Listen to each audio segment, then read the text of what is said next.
Music is a very big part of the world today. There are so many different styles, types, and instruments when you're involved with music. A very popular instrument that is known all over the world today is percussion, also known as drums. Percussion is a widely growing art form that is very fun to play if it's the right thing for you. Today I'm going to teach you how to play the snare drum. To start to play the snare drum, you're going to need 4 different things. The first thing would be obviously a snare drum, or the drum. Today we're going to use a practice pad, which is this little thing right here that I'm holding. It's a simulation pretty much of a snare drum. It's quieter, has the same feel to a snare drum, but just isn't as noisy, so you can play it in more common places, and it's just easier to manage. I do have a drum back there, but we will not use that just because it will be very loud on the video. Secondly, you're going to want a snare drum stand, which is what is holding this little drum pad up, this pad. And it's this metal thing with the legs on it. It'll hold up a drum or a drum pad, and you're going to need one of those so you're not obviously playing on the ground. And then you're also going to need a pair of drumsticks, a nice pair of drumsticks. They're sticks sold all around any type of store, obviously music store in your city, whatever be easiest. But here's the pair that I use. It's a pair of Vic Firth drumsticks. It's for marching snare drum, which is what I'm very into, and that's what I'll be using. And fourth and finally, you'll need probably a method book, which is a snare drum book with all the sorts of exercises and things you need to learn. This one's called the Rudimental Cookbook. It has lots of solos, like I said, different exercises that is great to learn when starting to play the drums. You're going to need, once you have all those things, you're going to need to set up your drum properly. And in order to do this, you need to make sure your stand, the snare drum stand, is set up to the appropriate height. The height that you're going to need is going to be right to your waistband, a little bit above it, so when you're playing the drums, it's not all the way up here so it's uncomfortable, or you're playing way down here so it's right at perfect level, so you can just play without having to worry about that, any tension, and it's very relaxed when you're playing at that height. So once that's set up correctly, make sure you're in a proper place to play. Make sure if you're using a real drum, you're not outside bothering the neighbors or in the wrong place. Make sure you're in the place that'll be most appropriate to play snare drum, which will be very loud. Or you could also invest in a practice pad, which is very similar to a snare drum, just very quiet, as you can hear when I play it. So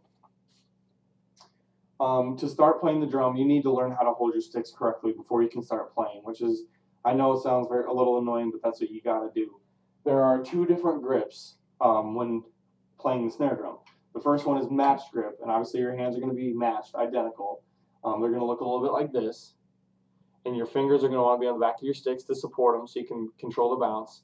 And you're going to want to just, it'll look like this when you're playing. You're going to have good posture, and you're going to look like that when you're playing. The other grip is called traditional grip, and your right hand is going to stay the exact same as matched, but your left hand is going to look like this.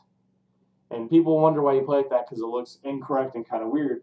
But back in the Civil War, when people used to play on the drums, the drum would be at an angle. So when they play, it would make more sense for the left hand to beat down into the drum instead of having to hold their hand up, and so they would play like that. So people still play like that today, even though the drums are flat.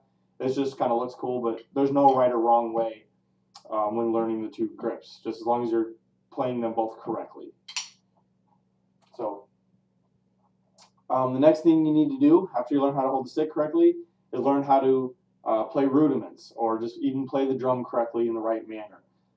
Some of the rudiments are double stroke roll, paradiddles, items like that. Well, first thing you might want to start off with is just playing 8 notes on each hand, which is very simple, but you need to play it correctly before you can move on to play more complex and diverse rudiments and other things on the snare drum. So 8 on a hand is going to sound just 1, 2, 3, 4, 5, 6, 7, 8, 1, 2, 3, 4, 5, 6, 7, 8, and that's it. But it's not just so simple. You need to make sure that you're beating down into the drum. Yeah, and you want to have good bounce, but you want to be under control. You want to keep your posture up, stay very relaxed. That is a very important aspect in drumming, is that you stay very relaxed. But you want to keep playing it like that.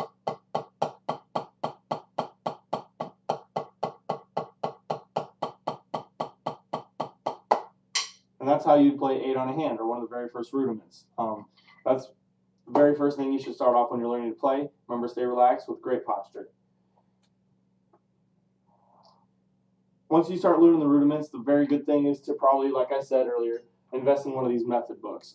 This one's called the Rudimental Cookbook. It has lots of great solos. Also has the rudiments in there, and it'll be very great for you to keep on track for learning the path of learning how to play the snare drum. I hope you learned something today. If drumming sounds fun to you and it sounds like the right thing, I hope you go out for it. I thoroughly enjoy it, and thank you for listening.